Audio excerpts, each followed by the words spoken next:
Welcome, folks. Welcome to our new YouTube channel here at the Real Estate School at 892. We are talking about the Massachusetts Purchase and Sale Agreement today. Massachusetts Residential Purchase and Sale Agreement. Now, where am I? Doesn't really matter. It really doesn't matter where I am. Where are you? Doesn't really matter. And that's going to be the focus of today's class, is to help move these sellers along, because guess what? We got to break this cycle. Like, we don't need to go into the office every day. We don't need to live in a certain area. We could be anywhere. Look at Jim. Jim's got the old man on the mountain. He's not only got in a cool place in New Hampshire, he's back in time. He's flashed back because that old man is not on the mountain anymore. And we've got Christine LaRue live in San Francisco, and we've got Ireland. We don't need to be anywhere. And that's the beauty of what technology is going to do for us in real estate. Because if you are working in a desirable region of the country, it ain't slowing down. People are going to come to you because they want to be there, not because they need to be there. You with me? All right. So what we're going to do is, if you've got questions, please hit the reaction button, raise your hand. Again, if you think I said a funny dad joke or something, give me some props on the reaction button there, thumbs up, because it's hard to see when we're lecturing, right? Lecturing is not necessarily my forte. I like conversation, but I think to be most efficient and get as much information out to you, then I've got to lecture. So here we are, purchase and sale agreement, Massachusetts. We are speaking about Massachusetts only. So let's talk about over asking. Let's go right to the provision that I would be showing you if I were sharing screen. And that is the mortgage contingency clause. Who all's familiar with the mortgage contingency clause? Is that the most highly discussed provision in our agreement? Clause 24 in the purchase and sale agreement. Does everybody see it? Okay. So what happens when a buyer submits an offer with a mortgage contingency statement in the offer that says we're looking for a mortgage, but says nothing about an appraisal?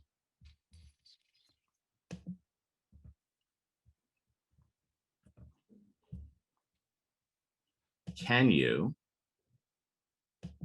use the inability to get financing based on an appraisal if you don't have it in the purchase and sale agreement or in the offer? Wouldn't it be implied? So a lot of people think that, but what's implied in the law? Right? This is real estate law too. So we have the statute of frauds. Everything must be in writing. So when somebody comes in with an offer subject to financing and offers $100,000 over the asking price,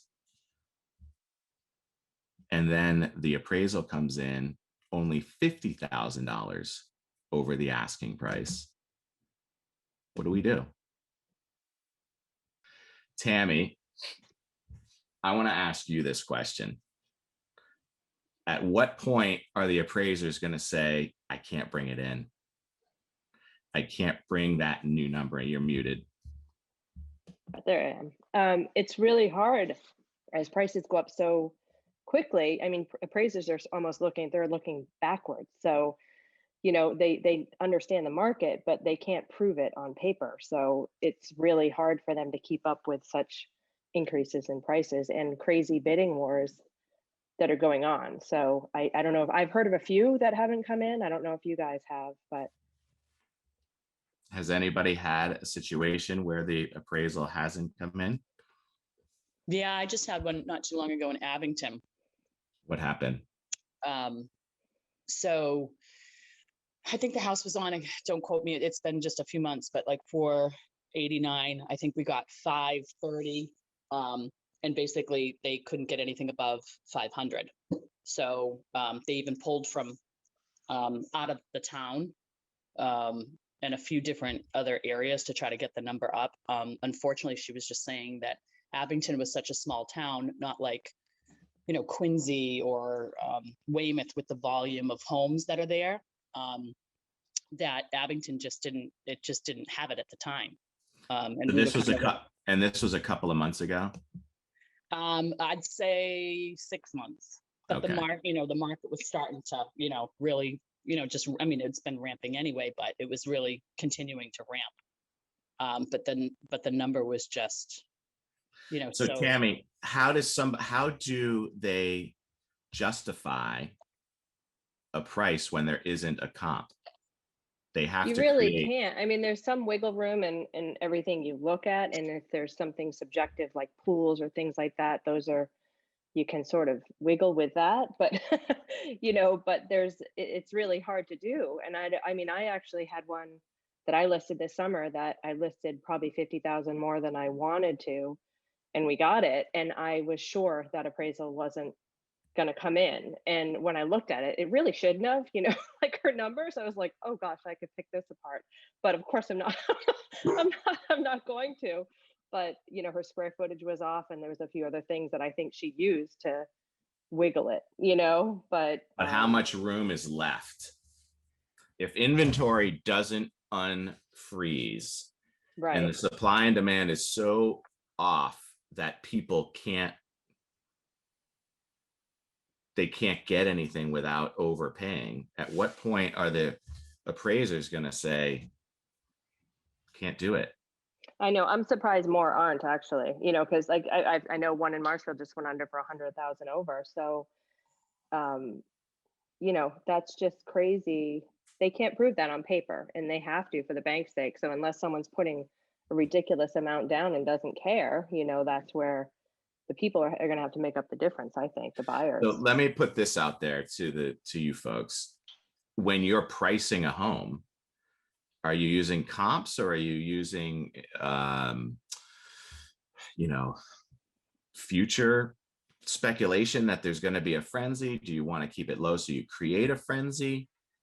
How are you pricing new listings right now when there's not many of them? Anyone want to jump in and raise their hand and say, or are we not getting those listings? Mark, I'm pricing it aggressively according to the market. So you price, because that's the whole thing with the awkwardness of these appraisals and the over asking is, okay, I priced it for the market, right? This is the right price, yet someone offered $100,000 more. Does the client say, you know what, could we have gotten more? Maybe you should have listed it for more and we could have gotten more. I mean, are we dealing with that type of marketplace yet? I think you have to have a sit down with your seller when you're listing the property saying, this is what the market's like. Obviously, it's a fantastic seller's market. There's going to be people that probably overbid to try and get the house, the offer accepted, but it may not be a super credible offer compared to others that may be more in the realm of, just a few 10 or 20 or 30,000 over versus someone 50,000 over. I mean, you have to look at, there's so many variables in an offer that you have to look at, how much money putting down, what other contingencies are involved. So, you have to, I think, prepare your seller for this type of reaction right off the bat so they don't think you want to price their home. And then, whoa, can you mute there, Marie? I think. And then when they come in high and the appraisal can't justify it, hey, listen, you bid that much. I put it out there on the market at the price that we thought it was. You're paying a premium because of the scarcity in the marketplace. How do you handle that negotiation? Because a lot of times, unfortunately, attorneys aren't involved, right? We've been talking about this since we used to meet in the actual classroom, is getting the attorneys involved at the point of offer so that they can protect all of these downside risks. Because what we're up against, right, is these very challenging maneuvers, right? And you don't want to go from maneuver and strategy to tactic and gamesmanship, right? Because that's what we're starting to see, is what I would refer to as negotiating in bad faith, right? Taking a position that, oh, if it doesn't appraise, I'll just tell them that I couldn't get the mortgage. So my I had last a listing, Let's do it. Go ahead. so my last listing, I priced it appropriately. I think it was even priced a little high, but I still got offers way above asking, 50,000 above asking. It was in a neighborhood that had a abandoned building across the street. Like, I just never thought it would go that high. But I wouldn't accept an offer unless they agreed to pay the difference between the asking price and what they offered. If there was a shortfall in the appraisal, I wouldn't accept the offer if it didn't have that language in there. So what language do you have them put in there? That's the delta, the difference between what I'm telling you it's worth and what you're offering to pay? Correct. Buyer agrees to pay any shortfall, something like that, pay any shortfall from whatever the appraisal comes in at, if the bank requires it. Right. So here's one of the misconceptions out there that hopefully if you take away anything today, you're taking away this. Oh my God, my screen just went blank. I am having technical nightmares today. All right, good. If you're going to take away anything from today, it would be that you can't get your mortgage commitment contingency clause to be used for purposes of the mortgage, the fact that the appraisal didn't. Did I lose everybody? I can hear you. No, we're here. My computer is totally flaking on me. But does everyone understand where I'm going with this? People believe incorrectly that if it doesn't appraise, then they can use their mortgage protections, their mortgage contingency clause as a way out. And I've actually debated lenders on this before, because what some lenders will say is, if the asset doesn't justify the purchase price, then we can deny it. But that's a bank policy, right? That's not the contract between the buyer and the seller, right? Is everybody with me on that? Yep. So I have a question on that though. Yeah. So, it could be the bank policy, but also if the buyer doesn't physically have the cash to close or the cash for the difference. So that's true. But if they do have the cash, then they're not protected. I understand that correct? Correct. So what people are ill-advised upon is that you can be denied a mortgage that you're trying to get in order to purchase the home based on the fact that it appraised really high. And as Debbie was talking about in her language, they don't have those resources to come out of pocket, because what you want to understand is that the lender, when they're doing their loan to value calculation, most people are doing 80% loan to value. When they're doing their loan to value calculation, they're basing it on the lesser of either the agreed upon purchase price or the appraised value. So if that appraisal comes in below the agreed upon purchase price, then we're basing the loan to value on that. So with the 80% loan to value, we don't run into a whole lot of problems. Maybe there's some wiggle room. Maybe we can do a new loan product with less money down. Maybe there's reserves there. But when you get into the FHAs, 3.5%, or you get into PMIs with as low as 5% down, there's not a lot of wiggle room there. So when you start to get these over asking bids, these intoxicating auction environments, right? Like we're talking about a very unhealthy real estate market right now. I mean, I think we can all agree that it's not fun, right? We're not able to match every buyer with a seller. That's stressful. There's a lot of negative energy that surrounds that. And then games are played. So we had one in our office, hypotheticals, Blackacre, 123 Blackacre Road in Anytown, USA, where it was a hot property. And there was a lot of people bidding on it. But they were bidding around the same, 5, 10, 15, 20 over, and someone came in 120 over. Froze the bidding. Right? This is auctionitis. We're dealing with an environment that's not unlike an auction, right?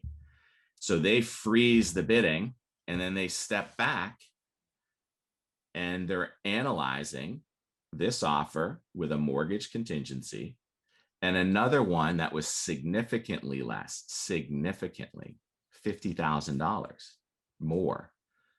That was cash. Which one do you choose? Cash. Cash is always king. Cash is king. $50,000 though, is it worth playing it out? Yeah. It is. I'm not sure about that. It's a lot of money. So what we did is exactly what Debbie does, right?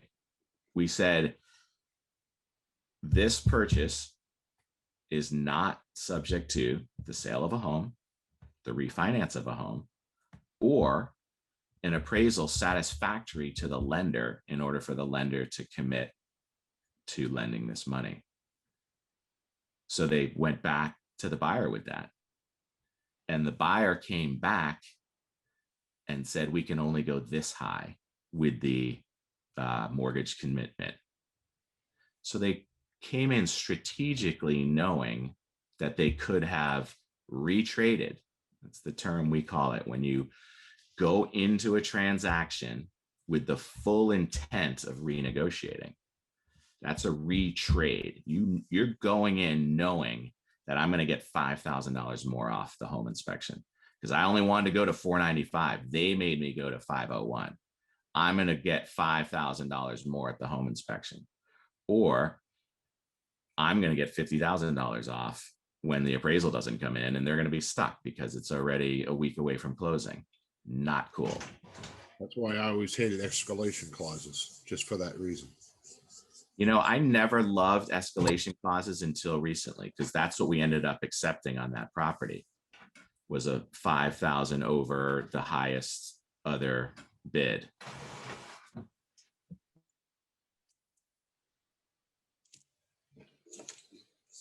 Now, how would the Mark? How would the mortgage commitment part? We did the appraisal. Okay, so you have the mortgage commitment. It doesn't appraise, so somebody's going to exercise that, as opposed to their debt to income changes or their credit rating changes, so therefore they don't qualify for the mortgage either. How is it? So I always recommend that anytime somebody needs a contingency, then you put the contingency in there, right? You've heard me say that I think a home inspection contingency should be mandated by the state. And I'm not a big fan of state regulations and mandates, but for the consumer protection, I hate to see people waive their home inspection. I hate it. I think it And could I'm create seeing a lot of that in offers. Yeah. And then there's the other piece that says we're going to do a home inspection for inspection in informational purposes only. Depending on the intent of the person writing that provision. Okay, right? You want to, your stuff, you looked at the foundation, you looked at everything, you have a pretty good idea that the house is in good shape, but just in case, I want to have a professional look at it, and no harm, no foul. If the foundation's falling in, I'm out. And if not, then I'm in. But then there are people that will do that and renegotiate. right? Because you've got that person under agreement.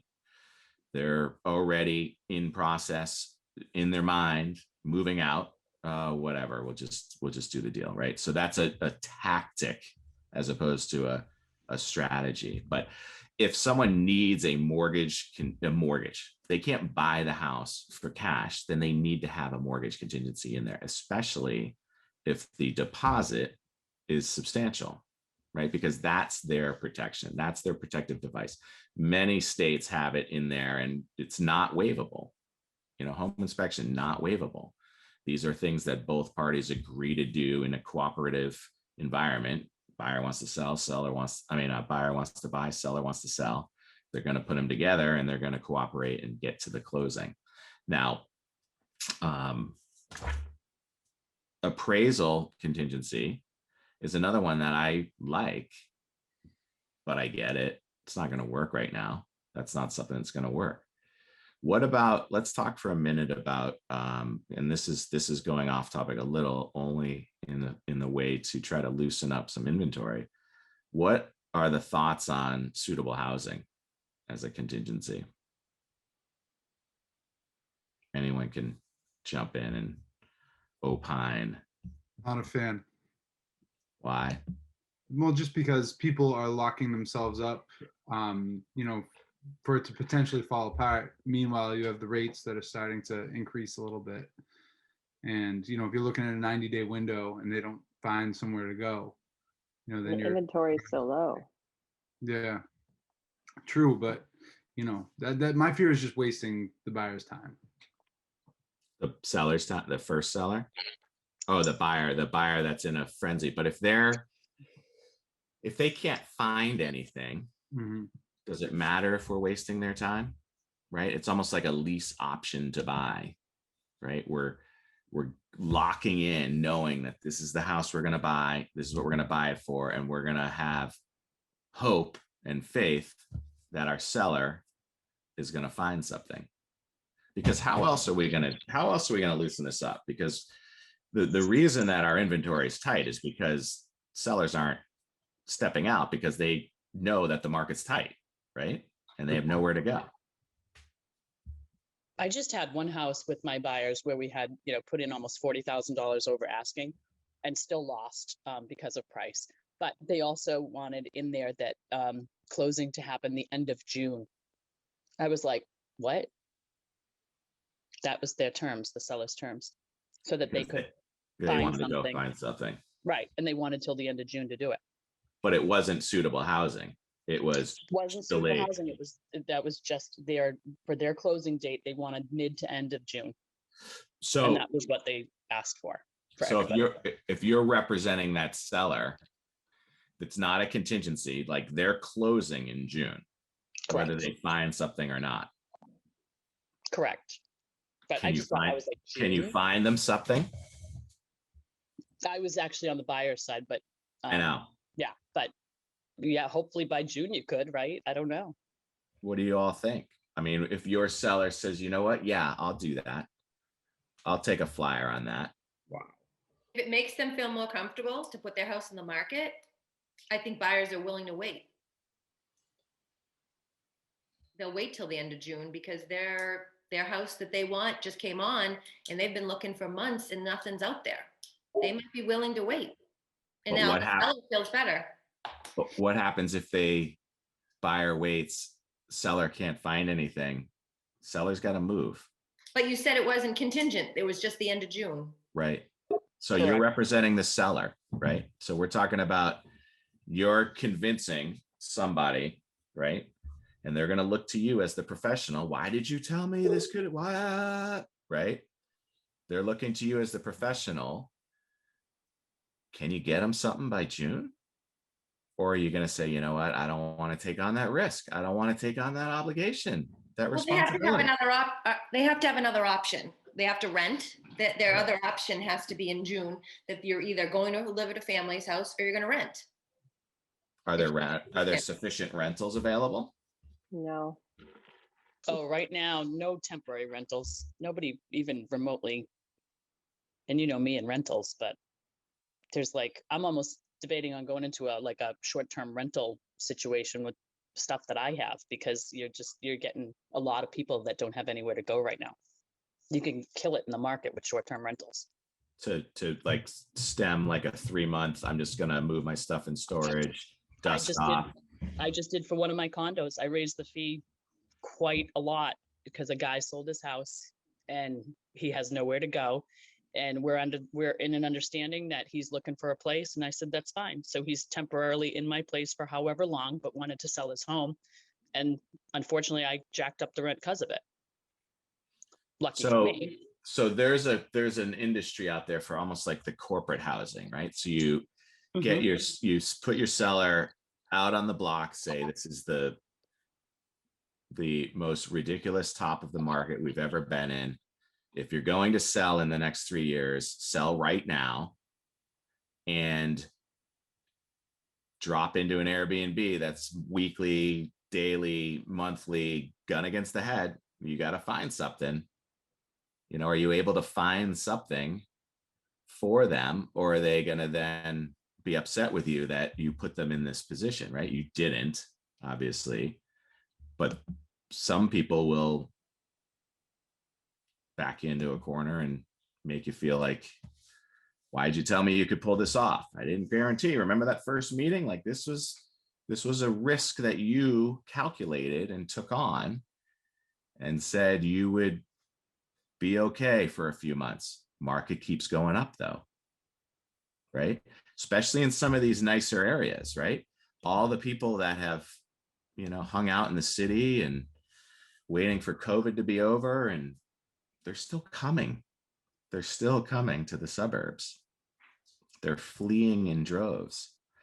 But so how do sellers around here in the suburbs will have to rent those apartments that aren't being rented out in Boston? It's not a bad strategy, right? Because that's brilliant, actually. Convince them to take the summer in Boston. Yep.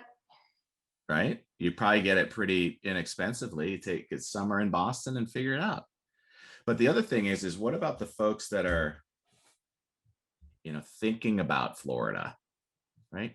Now's a good time. They're building down there. There's plenty of, it's a wild market down there. Tons of stuff going on down there. I just got back. I almost came back with the house. I swear to God. Really? Tons. Where were you? Cape Coral. Don't tell anybody. It's a little secret gem. Yeah. So I'm familiar with that Gold Coast. So we're getting licensed down there. Oh, I want in on that. So we're going to be doing title and escrow down there because, I want to practice what I preach. And that is people are going to go where they want to go, not where they need to go. Nobody's going to be commuting into their offices like they used to. We're going to go back to normal-ish, but we're beyond a year of this now. People don't need to punch a clock and stand over the water cooler anymore. So I don't foresee our market really slowing down on the South Shore in the more desirable areas. Now, I will say that there's going to be an absolute correction / bottom falling out of some of the lower economic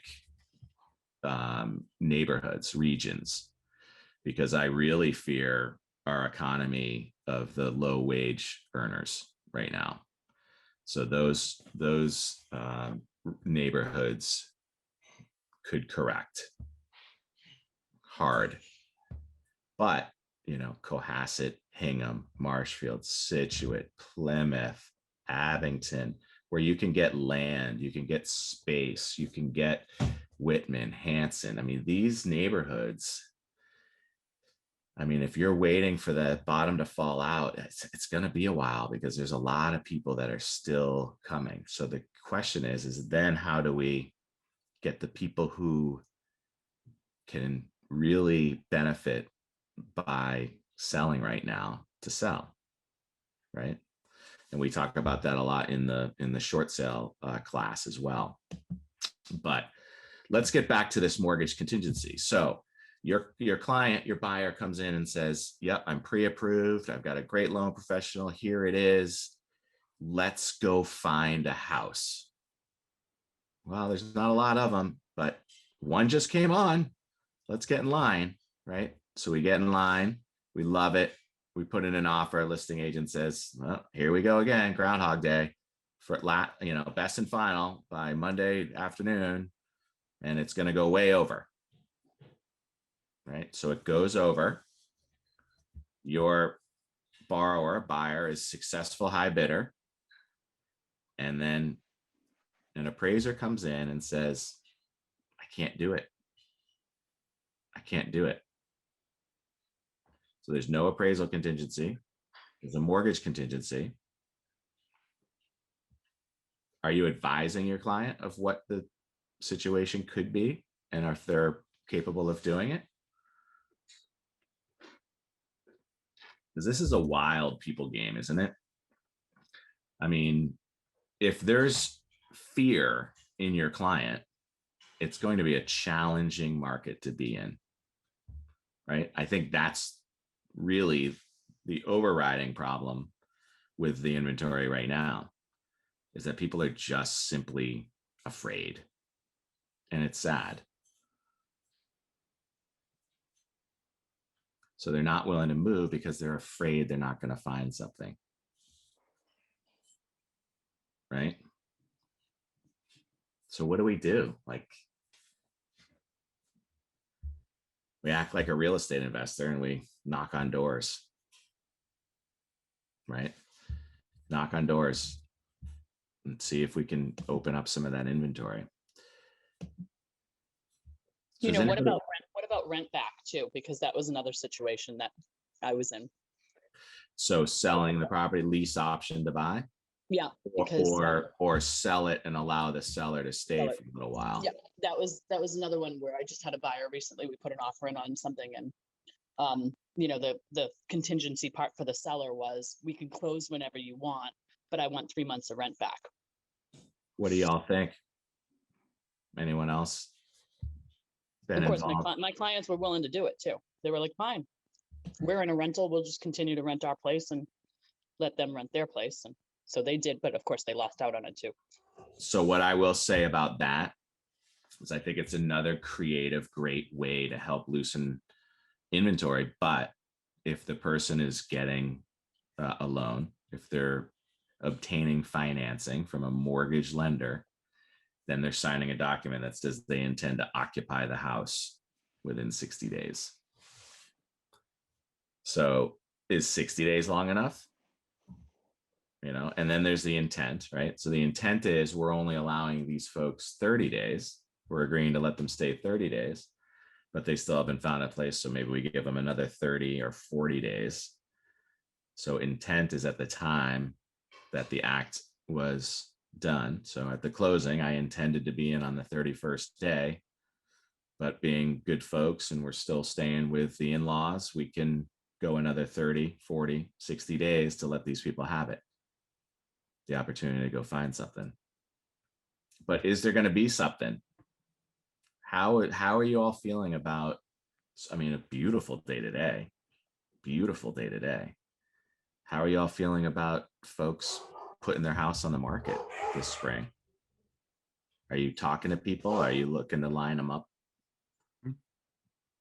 Yeah. I'm hoping they have someplace, an alternate to go to if they don't find something. But what if they don't? Are they not going to list? I think some people are willing to risk it because of the state of the market, and sellers are going to get top dollar, even though they know they're going to have to pay buying. But I think in their mind, there's no other time, there's no better time to buy. And if they set themselves up right and have a contingency plan on like where to stay if they don't have a place right away, it may ease their fears if they have a plan. Look at hotels. Go get a Residence Inn. I bet you could work out an agreement with them. They're all hurting. Any hotel around here is hurting for but for how long, right? And at how long do you rent until you've lost the gain that you had in the sale of the house, right? So you made a lot of money, but you rented for 2 years and the market still hasn't, right? These people are still, well, what if, right? And what's everyone's experience about people moving twice? They don't love Sucks. it. Yeah. Yeah. right? I mean, that's a reason enough for a lot of people, right? Like I'm not doing that. I'm not going to put all my stuff in storage, right? It's situational though. I mean, if you have somebody that bought a house in 2009 and they're going to more than double their money, you know, you have those pros and cons. It's like, all right, well, you know what, maybe I'll rent or I'll live with my in-laws for 2 months, you know, in the name of making 300 grand and just having options. You know, that's the thing. I think a lot of people have been forced to go to plan B already, you know. So I mean, I see people in my, you know, listings all the time where it's like, yeah, I just closed on my place, like these plucky people who want to buy their, you know, forever home. It's like they've already been forced into this situation. So I wonder if that wave is going to kind of help us get over the top where a lot of people have already had to go to plan B. So I don't know. I don't know. I'm trying to find logic in an illogical world here, but Yeah. So what do you mean though? So you're the buyers that are coming into your listings are already in they've that. already sold their condos and like they're already knee deep in plan B. Got it. And does that create urgency for them? It does, but I think that urgency Yes, is I just think it adding to does. the tidal wave of overpricing. And then the sellers see that and they're like, well, I don't want that to be me. Yeah, but But then is they there- also see an offer for ridiculous money. So I don't know. Like I said, it's situational. It's just crazy. It is crazy because it's like the chicken and the egg, right? Mhm. So what are we hearing? Do we feel as though, you know, come late March, early April, it's going to open up? Because it kind of all has to happen at once, right? So for people to feel someone else has to jump, right? So yeah, the water's warm. Let's go. There's a bunch of different properties available, or is everyone going to just stand still? Situational, right? You really have to have a plan. So how do we get the plan in their head? Like, here's your plan. Get ready to execute on your plan that I'm creating for you. Right? I mean, that's like getting right into their kitchen. And I think the people wanting to sell right now are the ones that are going to Florida or the Carolinas or somewhere that is more affordable for them. It makes more sense to jump out of here and do that. It's really interesting. I don't remember a market quite like this ever. No. Well, does anyone have any questions on the mortgage contingency clause? Because what we're going to do is we're going to back up and we're going to start from the top now and then come back through the purchase and sale agreement. Jenny, can you scroll up to the top? So we have refined our purchase and sale agreement. We're trying to make it as user-friendly as possible.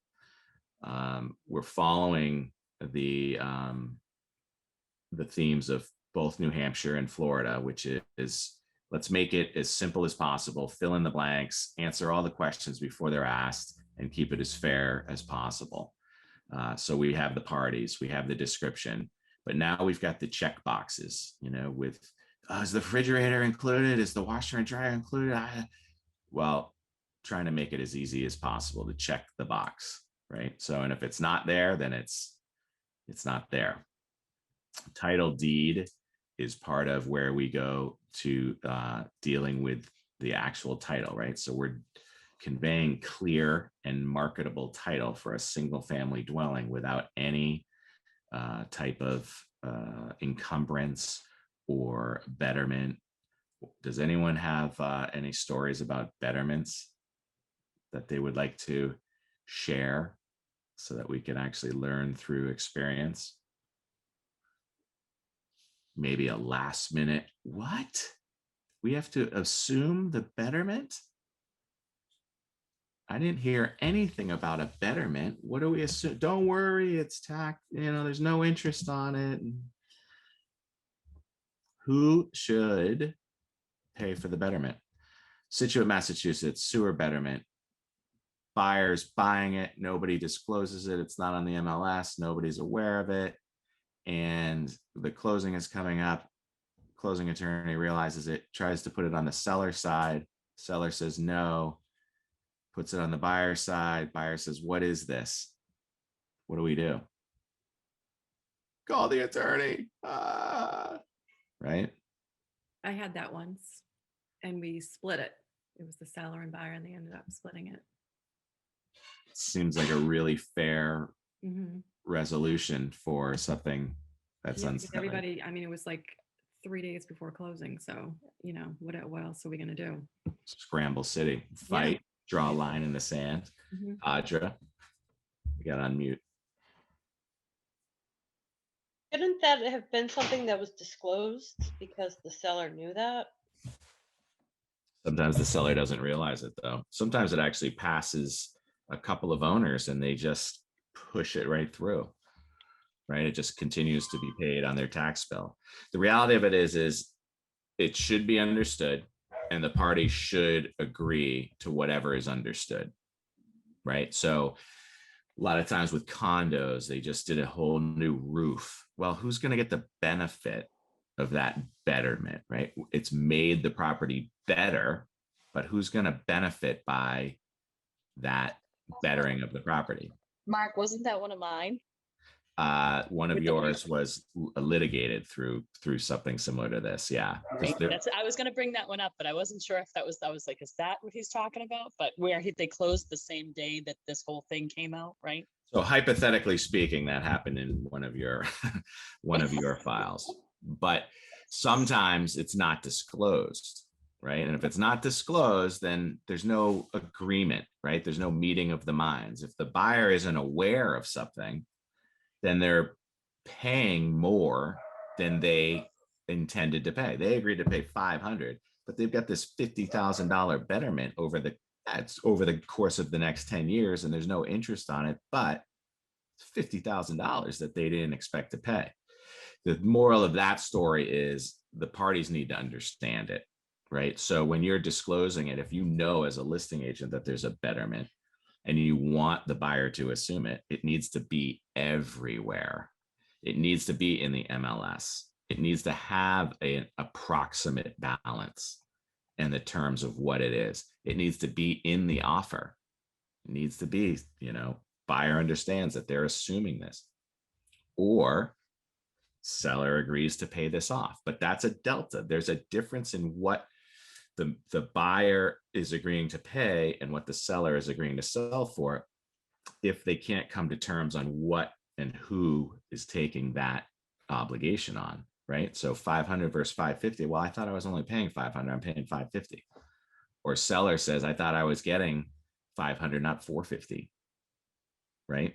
And those are big traps that, if you're not aware, can blow up. But it's easily rectified by asking your seller, do you have a betterment? I don't think so. You're in Situate. We might want to check. Or, are you on septic or, town sewer? When did the town sewer go in? It only went in a couple of years ago. Okay, well, let's figure that out. Okay. So Jenny, if you scroll down, we'll see the plans and the registered title. So if it's a plan reference, we love plan references. These old Pilgrim meets and bounds are so painful for examining title. Plan references is when a subdivision has happened. So they've aggregated a bunch of these parcels, they've created a subdivision, and now there's 5 lots, right? Lot number 4 in a subdivision plan dated 1989, drafted by such and such engineers and recorded in plan book, this, that, and the other thing, is a really easy way to figure out what the person owns, as opposed to 45.24 feet from a stone rod that's not there anymore because it's been gone since 1904 to a west 124 feet 23 inches to a birch tree, right? That might not be there either. So the plan references make our lives a lot easier. And then of course you have the purchase price. So as you scroll down in clause number 8, you have the purchase price. One of the things that we've been talking about as an organization is, and we're hearing it from our referral partners, is What about the deposit? Should the deposit be a bank check or a personal check? We've changed it in ours. Whether the parties waive that or the parties ignore that, that's the contract that we've opted to have, that it has to be a bank check. Because what happens if, right? What happens if they stop payment on it, right? They're in breach, but they stop payment on it. They get cold feet, they stop payment on it. Then you're chasing, right? Bank check is a lot easier because most of you all are the ones who are holding that escrow, right? It's typically not going to the attorney's office. And then on the what money comes to the closing, well, we need good money at closing. Accepting wires is usually the norm these days.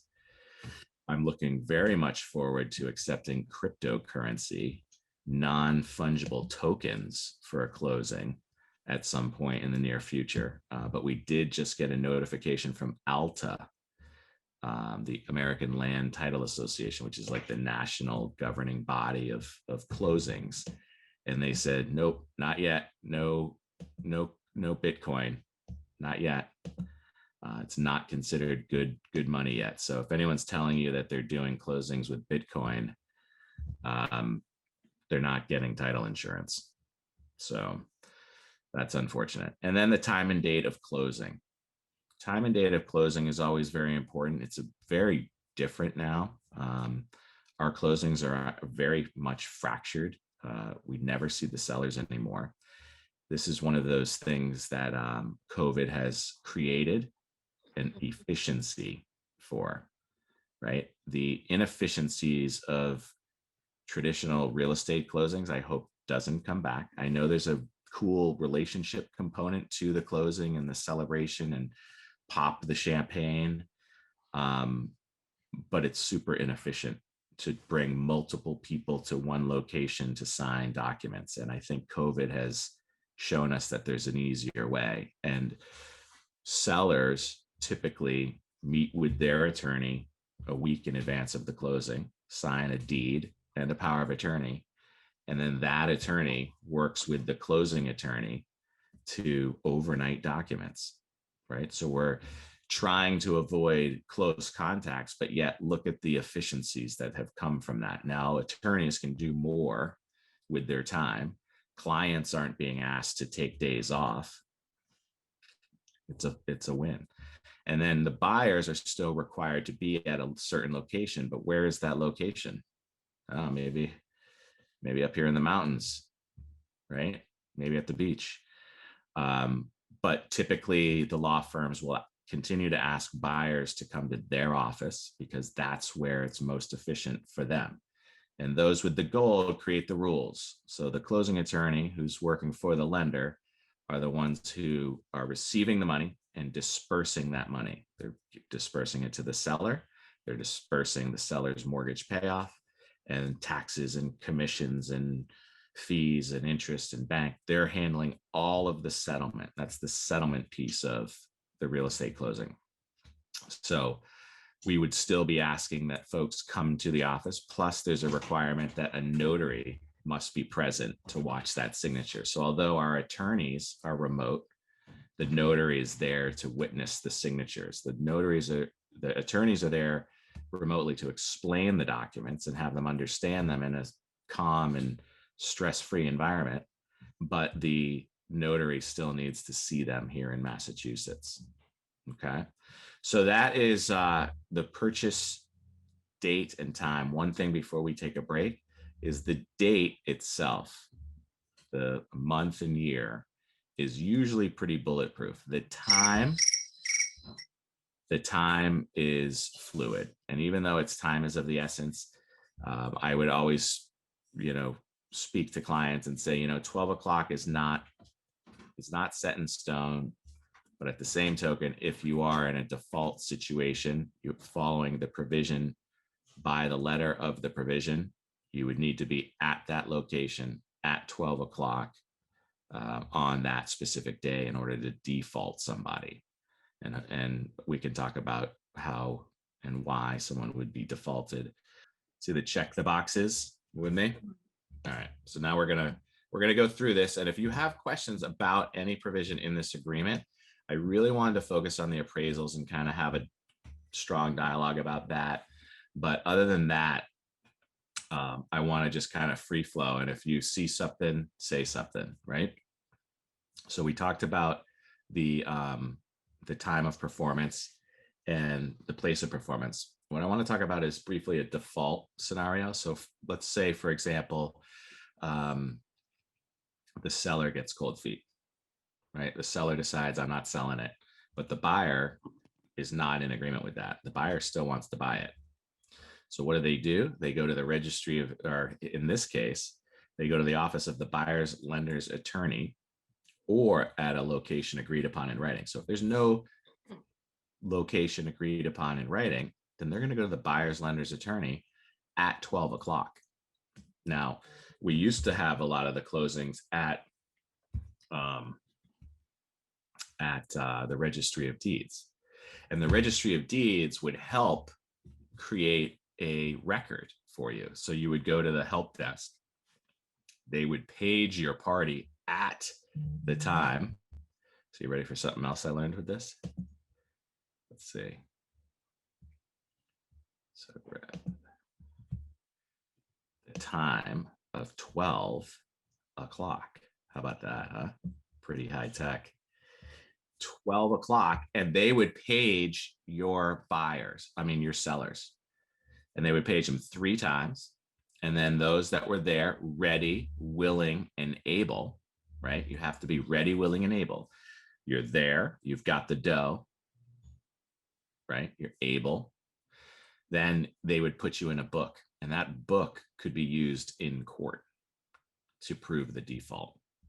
Okay. Anyone have any questions about that?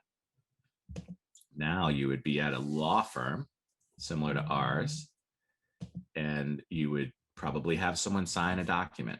Might not hold as much weight, but it should. You just pull that person into court and have them as a witness. Before, with the registries doing that, you didn't actually need to have them as a witness. But hopefully that doesn't happen, right? But if it does happen, Chris LaRue dropped out and looking to get back in from the waiting room. Welcome back, Chris. So you never go into a transaction thinking that it's going to go badly, but some of them do. So how do we protect ourselves within these agreements, right? Here's another one that's very interesting, especially in the world of real estate investing. Jenny, you have a question? So if you're looking to create a record that you've shown up at a law firm for a closing, most folks have contact tracing sign-in sheets. So you'd have a date and time that you were there. That's right. Well, they better have them, right? That's a government mandate to be doing that. So now let's talk about these real estate investors for a little while, right? One of the things we've been talking about with real estate investors is, there's going to be a lot of small business owners, small real estate investors, landlords, who are not going to be able to continue down the path of owning a residential piece of real estate and not collecting rent. Not everyone's paying rent right now. Newsflash. I own some investment properties, and I've already received letters from real estate investors saying, hello, blank, fill in my name. I understand you own blank, fill in the address. If you're looking to sell, please understand we would be buying it as is, and we're very familiar and comfortable dealing with tenants. We would accept your property with your tenants in it.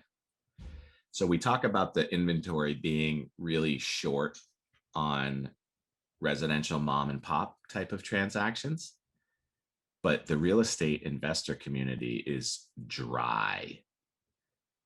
Totally dry. We have real estate investors that we've been working with since 2005, 2006.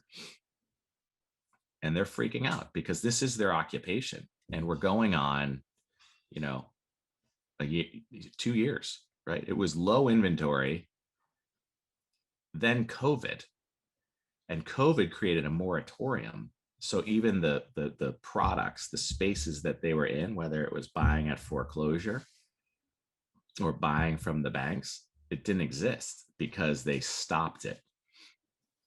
So somebody who's willing to buy a property with these tenants, it's a good client, right? Because that real estate investor is doing the math. Okay, if I can get this 3-family for this amount of money, and they have 2 tenants who haven't paid for 6 months, how much is it going to cost me to deal with those tenants?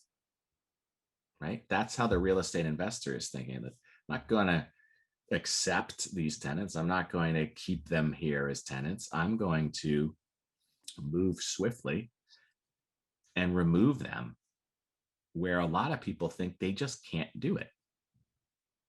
They just can't remove them. So they turtle, they quit. The fear gets in there. And then what happens? Then we're talking about a short sale client, right? So there's opportunities, and real estate investors are going to find them. Who works with real estate investors in this group? No one? Debbie, you do, right? Yeah. What are they saying? Like, where are they finding the deals? Well, we just found some property in Hanover. Just bought a house. I'm gonna knock it down, 5 acres. Gonna build a 6-home subdivision. But he got on it. We got on it the day it came on the market. It was right around New Year's Eve, and just offered way above, and knew that if he didn't take that opportunity, it was gonna, who knows when the next one would come along. So that's once it's on the market. Anybody Right, working? it was on the market, yeah. Anybody working with investors who are executing on deals that aren't yet on the market? Well, let me say this. I had a potential fixer-upper that I thought would be good for investors, and if the seller just wanted to sell quickly and get out, I had a couple of my investor clients stop by, and they actually said, just put it on the market. Let her put it on the market, because what I'm going to give her is not going to be what she can get on the market right now, Right. because of the craziness. So like they wouldn't even, they don't even want it. Right.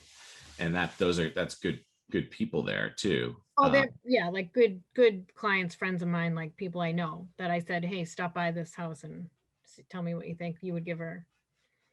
And that's kind of the synergy. If any of you have seen Spiros has been in a couple of our classes and is taught, and we've done a couple of lives with Spiros, and he talks about that synergy with the real estate agent professional and the real estate investor professional.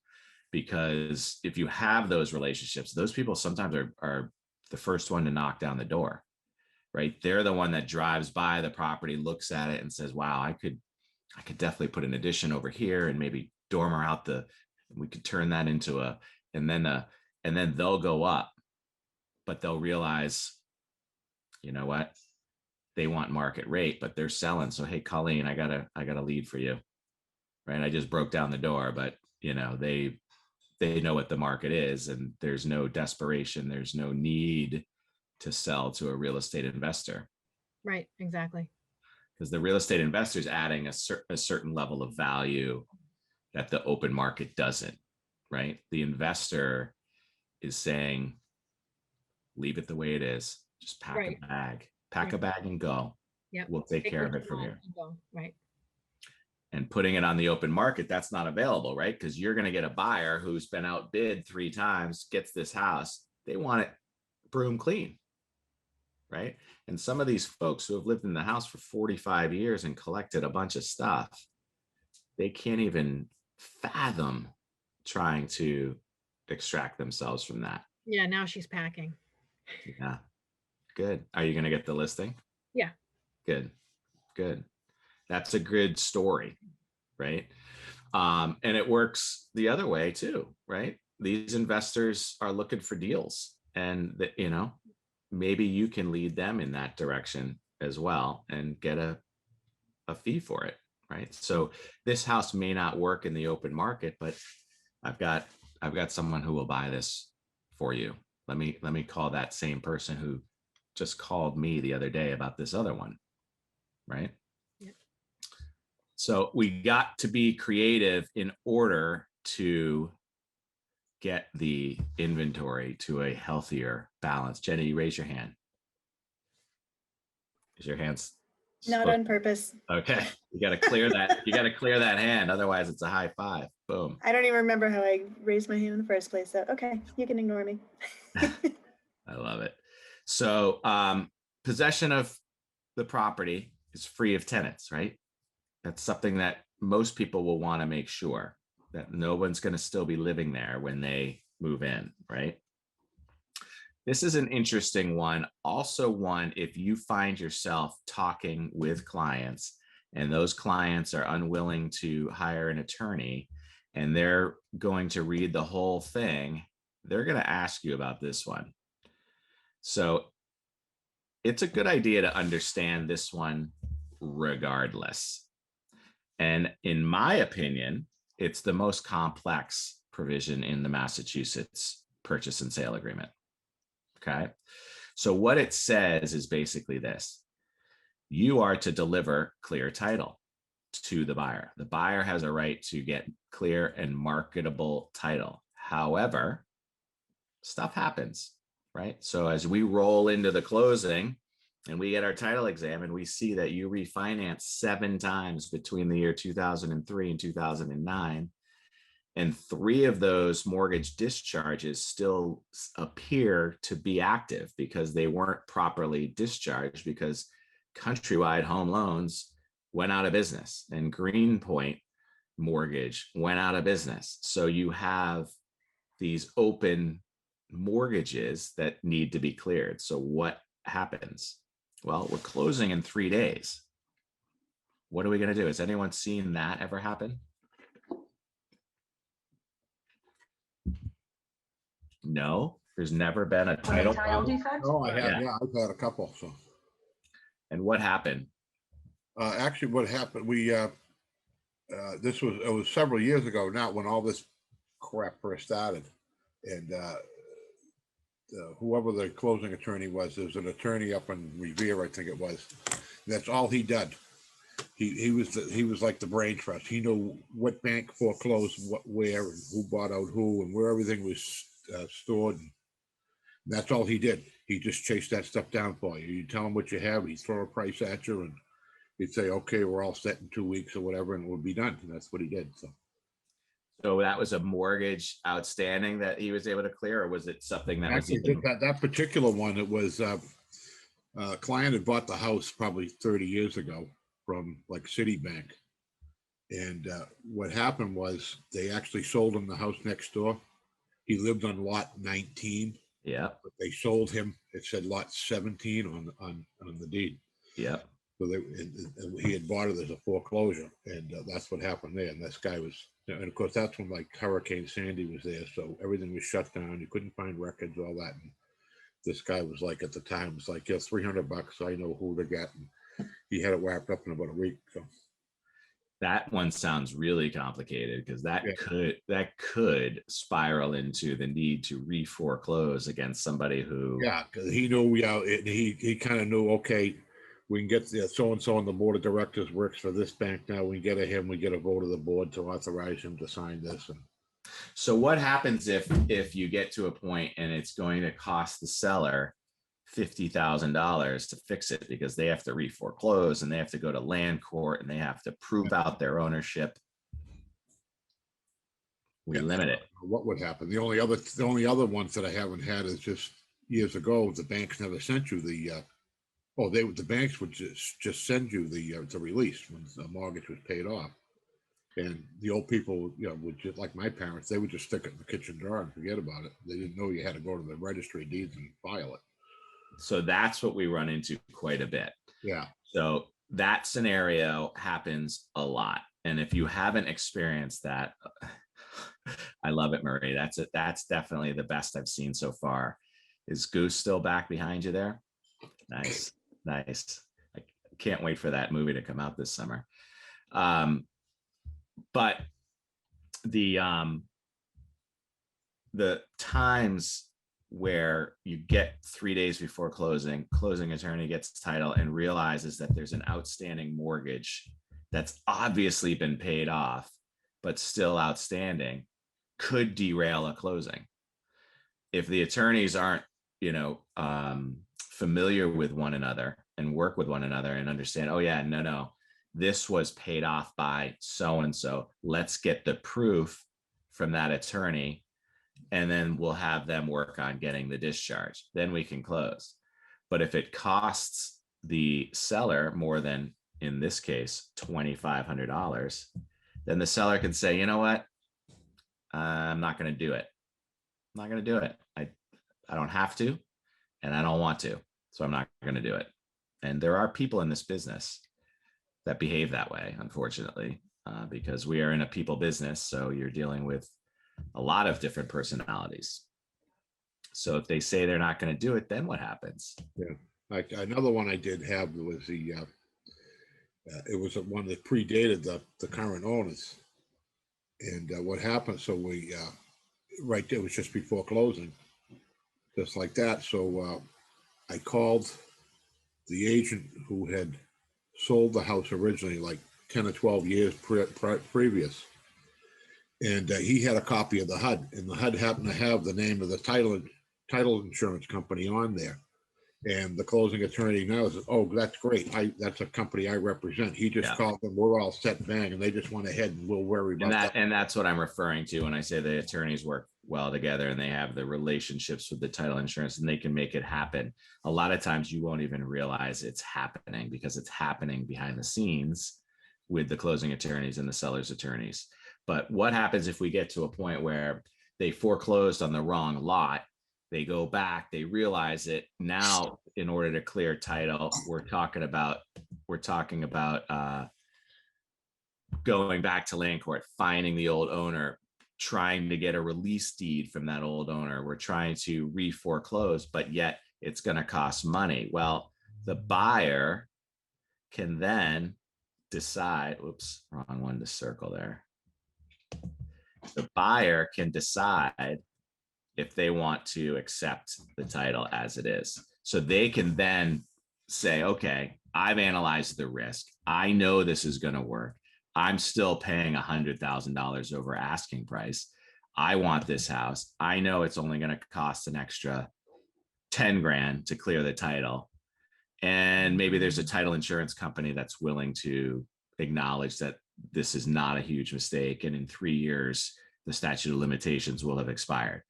There's things that can derail a closing, but there's also things that can keep the closing ongoing.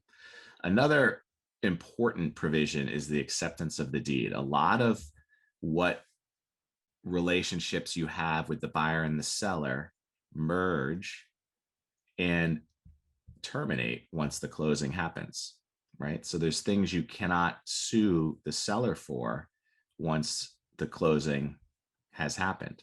Now, the exception to that, does anyone know what the blanket exception to surviving the deed would be? Fraud. Did somebody lie? Did somebody materially misrepresent something? Did somebody say there was town sewer and there's a cesspool in the backyard bleeding out all over the backyard now? because it wasn't town sewer. So it's not as though you close and you can't do anything, but for the most part, the ticky-tack stuff you cannot do. Use of clear money. This is an interesting one for those to understand, right? If we're saying that you have to deliver clear and marketable title, well, what about this mortgage? You're paying a mortgage every month. You have a mortgage payment due next month. I'm buying the house from you. Are you going to pay that off before we get to closing? Are you going to clear the title before closing so that I can buy it?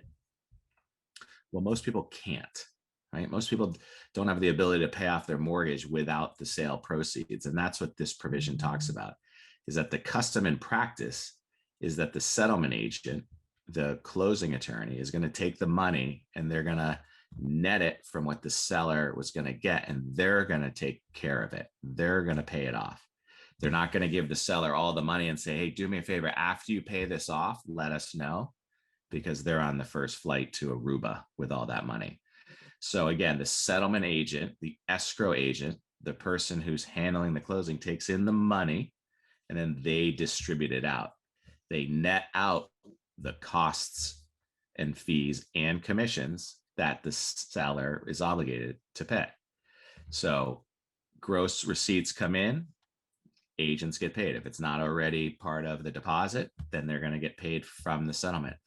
The taxes that are outstanding are going to be paid from the settlement. The mortgage that the folks are obligated to pay gets paid up. What remains then goes to the seller. Okay. And that's the settlement agent's job. And then we have adjustments. One of the things we talk about a lot is oil. There's less and less houses with oil, but there are still a lot with some level of fuel, whether it's oil or propane. And we give the seller the ability to say, you know what, we're going to just go ahead and gift whatever's left in there. We're not going to worry about measuring it. It'll be our gift to the buyer. Or we're going to get the adjustment and have it adjusted at closing. But based on TRID, we like to have that 10 days in advance. And then, of course, sometimes mistakes happen, right? We agree that sometimes there's humans involved in the transaction and mistakes could happen. Maybe the town gives the wrong tax information or gives the information on a neighboring property and the taxes need to be adjusted. Well, the buyer and the seller agree to fix those mistakes, okay? Trying to leave everybody else out of it. Now, the broker's commission is in here. And the real reason that I feel as though the broker's commission is in here is because it helps the closing attorney distribute correctly, right? This is the settlement agent. Let's make everybody's job a little bit easier. Let's help guide everybody to minimize the mistakes. So here it is listed, total commission, total purchase price to the people, right? Sometimes agents like it broken down exactly, but it also gives us the ability to say, okay, the deposit is the full 5%. Now we're all set. That's an off-book settlement. The settlement agent isn't responsible for making that transaction happen. It's already happening off of their settlement. We're just going to reflect it. But if there's additional amounts, then we need to have that explained in this agreement. But you're not a party to the agreement. You know, a lot of the agreements when I first started coming up in this business had the broker a party to the agreement, and the brokers had to sign the purchase and sale agreements, right? But we don't think you are a party between the buyer and the seller. And then the deposit. So when we get to the deposit, we also get to the default provisions, right? So the deposit is always the thing that's in dispute when there's a dispute about terminating, breaching, and so forth. Has anyone had a dispute over a deposit in their careers? So one of the things that we find in these that we like to kind of debunk is the fact that people say, well, if you don't give me my deposit back, I'm going to tie up your property and you're not going to be able to sell it. Has anyone ever heard that? Has anyone had that threatened on them before? Well, you better give me my deposit back, even though it's my fault. We're not closing. It's my fault. I couldn't get a mortgage. I didn't let you know in time. I decided that I'm moving to a different city. It's my fault, and I want my deposit back. Well, it's your fault. We're not gonna give you your deposit back. Well, then I'm gonna take you to court, and I'm just gonna tie up the property. Right? Has anyone heard this fact pattern presented or stories about this fact pattern? Well, here's what I'll say about that fact pattern. Make sure that whichever party you're representing has a litigation attorney, right? Attorneys come in all shapes and sizes. And some of them do certain things really well, and some of them don't really understand other things, right? It's like doctors. You know, I don't want my shrink to take out my appendix, right? I don't want my closing attorney to litigate. And I certainly don't want my litigation attorney getting anywhere near real estate transactions. Can we get an amen for that? Raise the roof, Dougie. Because anytime litigators get involved in real estate transactions, it just causes problems. And we talked about this. I had a presentation yesterday. I spoke to the young lawyers of real estate bar, REBA, Real Estate Bar Association, young lawyers. And we spoke to this, that yes, we swore an oath to represent our clients zealously. Yes, 100%. I will represent my client zealously. But what is my client's needs and desires? They want to buy that house, right? They came to me because they want to buy that house. They came to me because they want to sell that house. Am I going to throw up obstacles and barriers and cause unnecessary aggravation, which will derail this otherwise smooth transaction? Or do I guide them in a way and advise them in a way that will help facilitate what they're trying to do? They're trying to sell their house. So don't be so difficult. Well, whose side are you on? I'm on your side, but I'm also trying to show you a mirror that shows you how you're behaving. And if you're not behaving well, you're going to upset the other side because they don't know who you are. They've never met you before. They can only assume by your actions that you're not a very good person. If that's the case, right? If that's the case. So, you know, we've had people say that to us. Well, whose side are you on?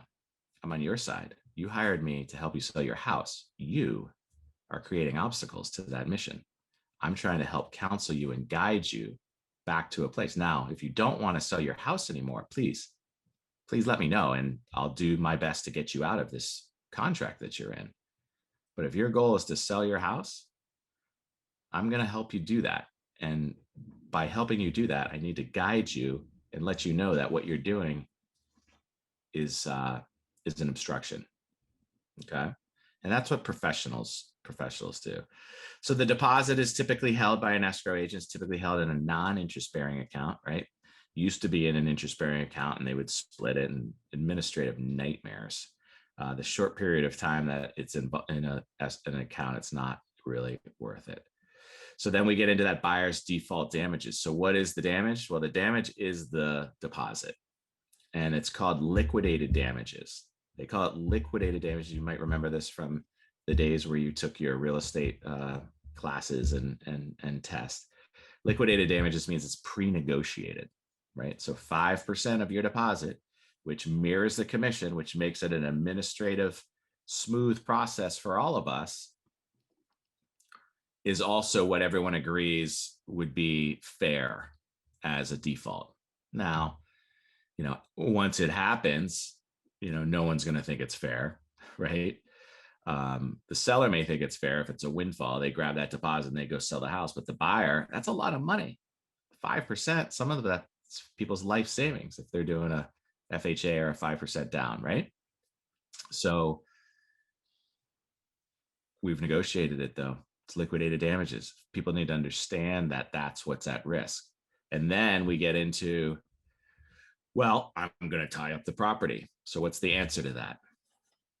Right? I said you can't, but how? You go to court.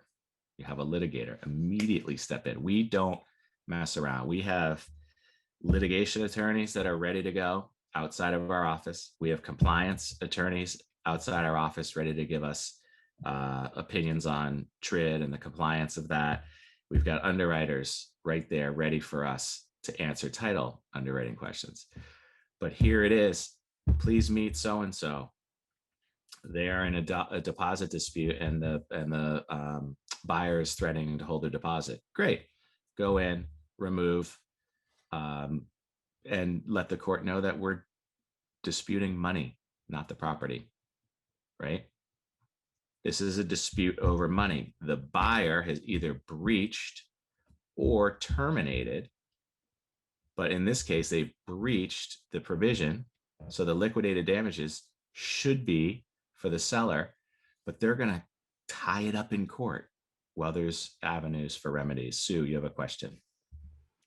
Yes, this might be a silly question, but so a litigator attorney, a litigation attorney is different than a real estate, somebody like an attorney that's representing buyer or seller. Yes. If you did have to go to court, that party would have to have another new litigating attorney, correct?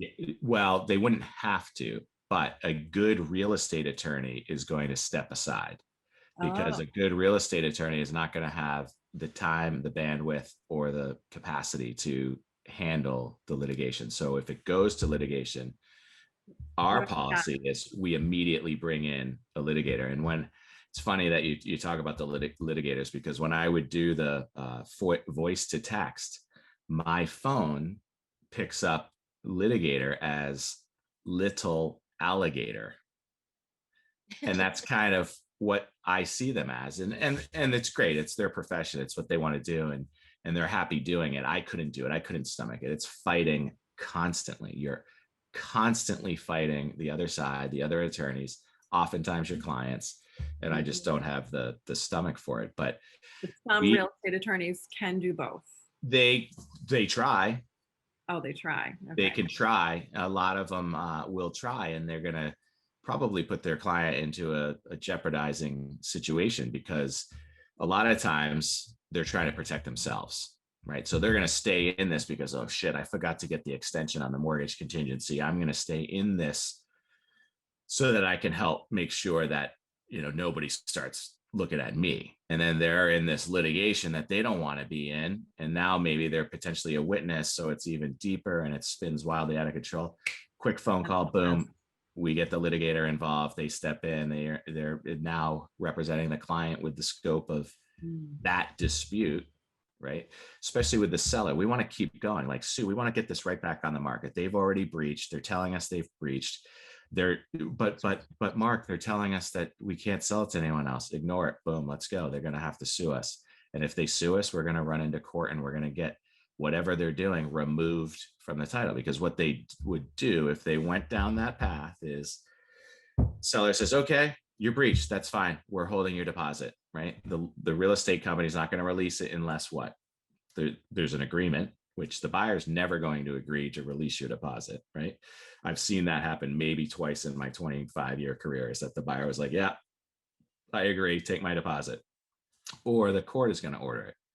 Or it's just going to sit there in limbo for years, which is the most frustrating part of it. But buyer breaches, seller declares default, seller says, put it back on the market.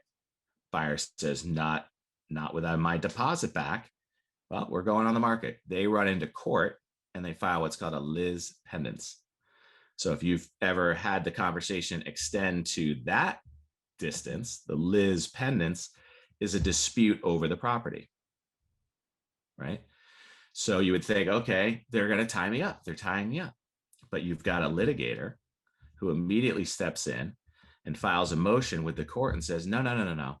This is not a dispute over the property. This is a dispute over money, not property. The property is not in dispute. They were going to buy it and they breached. See this letter where they acknowledged their breach, where they did this, that, or the other thing? Well, they've breached. So now we're arguing over liquidated damages, Your Honor. And that's it. So please remove this Liz pendant so we could sell this to somebody else out in the market who's gonna bid $100,000 over, okay?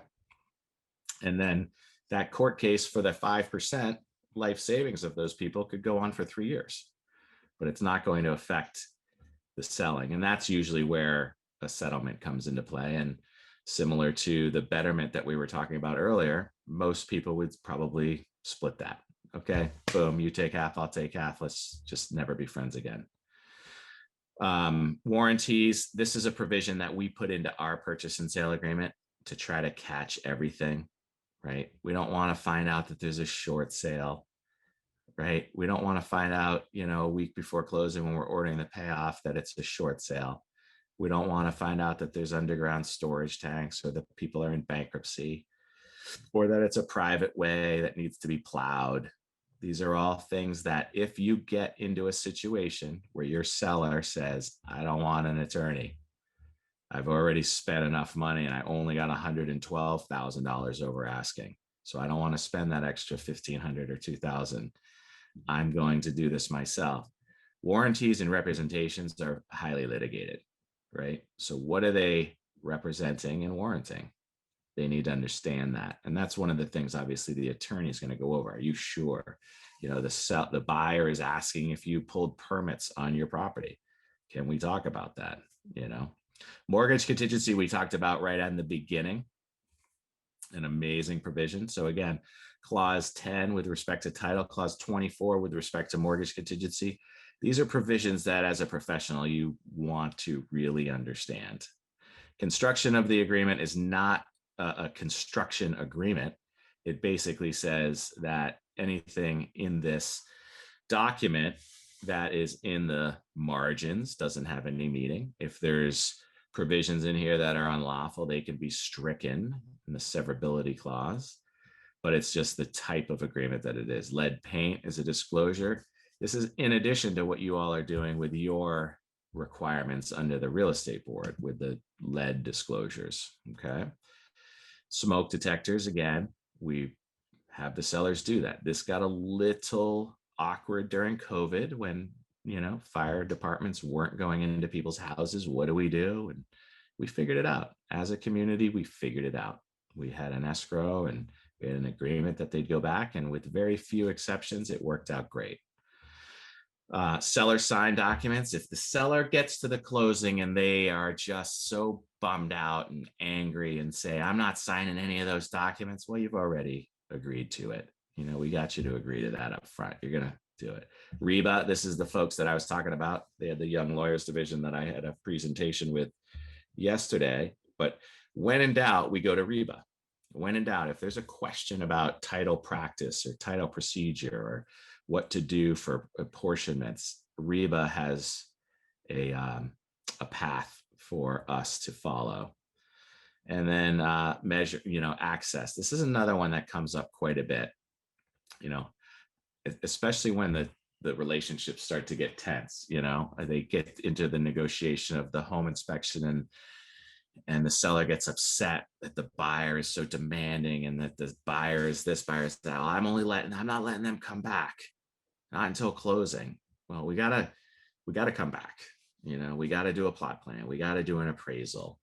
We're definitely going to do a walkthrough, right? But that stuff, if you don't lay it out proactively, then you're at the will of what agreement you have. Maybe the agreement says that they don't have to have the ability to come back, right? And then your client would be really upset about that. We like the number 3, not counting the walkthrough, right? Come back, but don't come back all the time. Come back and, show the in-laws, measure for the TV, allow the appraiser in, that kind of stuff. But don't be there every week looking for problems, right? Title, this is kind of a title warranty. What's in the title? One of the things that we see come up a lot on the South Shore is the is the orders of condition. Okay. Laura in our office talks a lot about this with some of the real estate offices when we used to go in and give presentations. But a lot of towns have wetlands, right? And when there's wetlands and you do work on your property that is subject to the DEP, you need to get an order of condition. You need to notify them that you're doing work. They're going to put something on your title.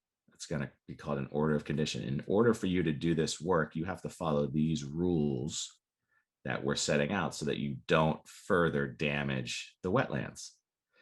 Now, what most people think is, yeah, I went to a meeting. They said it was okay. So we did the work. Where there's a breakdown in communication, whether it's with the conservation commissions in town or the engineers who are doing the plans for the people, you got to go back. You got to go back and say, this is what we did. Please sign off on it. So we get multiple every month where we'll get a title exam that comes in and there's open orders of condition. Anybody ever heard that term? We have to delay the closing. There's some open orders of conditions. We got to go to conservation. And lo and behold, the consumer thought, well, I went to the meeting. It was approved. I did the work. I'm all set. But in small print, it says, as built and second hearing not included in this price. Right. So the engineers are charging for the initial work and not truly explaining it. Or if we get lucky, they actually paid for everything, right? It was disclosed effectively and the engineers received all the money. So it's a matter of, you didn't call the engineer to come back, do what's called the as-built plan, right? Really the common sense in this world is awesome. This is a plan as it's built. So as it looks right now, the as-built structure is on this plan. So the town conservation will say, okay, we will allow you to do this so long as you put a sign in your yard letting people know that you're disturbing wetlands. You put some bales of hay so that it doesn't disturb it. You don't do this, you don't do that, but you can do this and you can do that. And that's recorded. So once you're done, then you have to have the town administrator come back and look, measure, right? Because it's, are we going to take the word of the engineer? Or are we actually going to double check it? But the engineer has put a plan together showing exactly what the new structure is, or whatever you did, a pool and whatever it is. And that administrator double checks it. And then they have to go back to another hearing. And at the hearing, they're asking for a certificate of compliance. So of all the things you asked me to do, have I complied? And if so, please give me a certificate so I can clear the title of this order of condition, right? And not the form documents don't have this. The form purchase and sale agreements don't have this, but we always encourage our referral partners that when they're taking a listing in any of these towns that have wetlands, and it feels as though there might be wetlands, to check, because the faster you can get out in front of this, the better, because the hearings are not every day. Sometimes they're once a month, oftentimes they're twice a month, but it requires notice and it requires all of the red tape that any town hall department would take. Marie, you have a question. Where would you check on the open orders? Would that be with the town or conservation land? Yeah, you With the would go. conservation agent? Yeah, you would go to you would call the town hall. You would ask for the conservation commission, and you would ask them to simply open their file and see if there's any open orders of condition or any history on the property. And then that way you're getting out in front of it. It's not even necessarily for a disclosure purpose. It's a let's answer the question before it's asked kind of scenario. Then we put in an as is provision in here, which is pretty much covering a lot. And then we have the notices, because if there's a buyer and a seller's attorney, it's good to have the ability to access them. What we like to do as attorneys is have the limited power of attorney for extensions and such. So right at 4:45 on a Friday, we haven't heard from the mortgage company yet. We gotta, the attorneys can actually put together an agreement between themselves, like, let's extend this provision until Monday, until everyone can breathe, and we'll figure out what's going on with the lender, if they need more time or not. Okay. We love electronic signatures. We wish we could do more. Broom clean condition, unfortunately, creates a lot of aggravation at closing when the seller left the paint. Oh, I thought they'd want my old rotted paint in the shed. They might need it. No, they don't. And they would really rather you dispose of it so they don't have to, right? Maintaining the premises, believe it or not, some people think once they sell it, they could just let it go, but they really shouldn't do that. Title V, again, in many of the communities that we're in, we're very well versed in Title V, right? And what it is, but we get a lot of, conversations about, well, what happens if we have to replace it, and we replace it, before closing, after closing, what's going on with the seating and the loam and all that fun stuff. So there's conversations to be had, and we're open, obviously, to strategize and make it as best as possible of the experience for the seller or buyer. Another one, assignment of the recording of this agreement. Don't see it a lot until we start talking about real estate investors, which we talk about a lot in some of the other classes. Is this buyer going to actually buy it, or are they locking it down and selling the paper, right? Some sellers don't like that because they feel as though they're being taken advantage of. However, if it's disclosed and it's transparent and the people know, I don't care, I'm good getting 500,000. If you get 550, go get it. But just make sure that come March 30th, I'm getting my 500. You're on the hook for anything else you want to be doing, right? Does everyone understand that? We talked about a bunch, the difference between nominee and assignee. A nominee is, I'm buying the property, but I'm probably going to put it in my estate planning trust. I'm buying the property, I'm probably going to put it in an LLC, but it's in name only, nominee. But assigning it, that's very different. I'm under contract with you, but I'm playing with that paper. Like, I'm going to go and I'm going to try to sell that. So if come closing date comes, it might be someone different who's bringing the money, but I'm still obligated to you as the seller, and I'm the buyer, and I will perform whether I'm able to assign it or not. But some people would call it a breach if they assign it or they record the purchase and sale agreement. Very rarely will you see someone record it. Repair is the other one I want to talk about before we exit. Repair items. Our philosophy is disclose, disclose, disclose. Never withhold any information from the lender if the buyer is using a lender, because the lender wants to know. And ultimately, somebody's going to make a mistake and send that repair agreement over accidentally. It'll be attached to the purchase and sale. What is this? What else are they lying about? What else are they hiding? Let's look into this. So we take the position that, listen, it's a small repair, we get it, but it's not something we can't disclose. We let them know. Hopefully it's done before the appraiser gets there and there's no objection, right? Because the objection is, oh, the appraiser is going to have to go back and inspect it and make sure that it was done. We'll do it first before the appraiser even gets there. And if the appraiser has to go back, so what? Because the reality of it is the contract may not be enforceable. If the buyer is relying on this so-called side agreement or repair agreement, it might not be binding in the eyes of the court. Because if you go in, you get to the closing and they didn't do what they said they were going to do, and you run into court, the judge may very well say, why didn't you share this with the bank? Why is this a side agreement? And it's called the doctrine of unclean hands. The court doesn't want to be involved if you're manipulating a certain situation. And then we have the TRID disclosure of the agents, which you all are great about filling out, and it helps us really for efficiencies, because the banks need this information. So it is now 11:57. Does anyone have any questions about the Massachusetts residential purchase and sale agreement?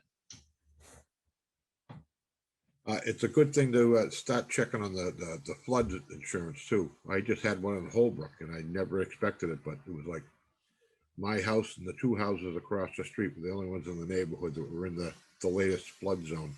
Yeah. And of course, they'd owned the house for 60 years. It was long paid for, so we weren't aware of it until it just happened to pop up through underwriting or something. Yeah. So it's a good idea, if nothing else, just to take a peruse at the map to see. If you're not sure, run the address by your insurance agent and have them pull it just to be sure. That's good advice. Marie, you raised your hand. Question that I've encountered because of this market, where people are coming in with cash offers, but then financing it like behind the scenes. So that's a great question. I actually wanted to bring that up when we got to the mortgage contingency. I personally don't have a problem with that, because what you're doing, and I always tell my seller if they get upset about it to, you know, stand down, because the mortgage contingency clause is simply a protection. But if you're telling us you don't need that protection, but you're going to go ahead and get a mortgage, you have a right to do that. You have a right to bring the money from any source you want. I don't care, as long as it's all there on the closing date. And don't put me out. I'll be respectful and cooperative if you need an appraiser and such, but you know, don't come to me and tell me you couldn't get a mortgage because you told me you didn't need one. Now, what I like to refer to those offers, even though it's really easy to call them cash offers, it's not really a cash offer. It's a offer with no mortgage contingency. You could still get a mortgage, you could still obtain financing, but you can't rely on it. You better be ready to pay cash, or you better be ready to lose your deposit. But I'm not telling you where to bring that money from. I don't care. In fact, I'd love it to be Bitcoin if they'd let us do it. Any other questions? No. Well, it is 12 o'clock. It's nice to see you all, even though it's virtual. It's nice to see you all. We will be getting together soon, I'm sure, in a safe manner once we're all herd immune. Hopefully, what is it, May 1? Is that the target date now that we're all running around hugging and kissing again? But until then, this works too, virtual, right? If you want to connect, one of the things I want to share with this community is, you know, I'm there for the high level conversations, the strategy, even if we're not involved in the deal, right? I get it. You can't get us every single deal, but if we're not involved in the deal and you have a question, I have a Calendly link that I block off the time at the beginning of the week. I sit down on Sunday and I block off times in 15-minute increments. That's for you guys. You know, schedule it up that where it makes sense for you, and let's talk about strategy. I want to be a valuable resource for you all. And then, you know, strategize, you know, which attorney would be best for this client, this, that, and the other thing. But I'm here, I'm available, and I want to be that sage, wise professor that can help, you know, make it easier for everybody. Sound good? So calendly.com/mstyles. We will see you at the next class, or we'll see you at a closing or something like that. You're welcome. Good to see everyone. Thanks, everyone. Bye, everyone. Bye-bye. Bye, Jenny.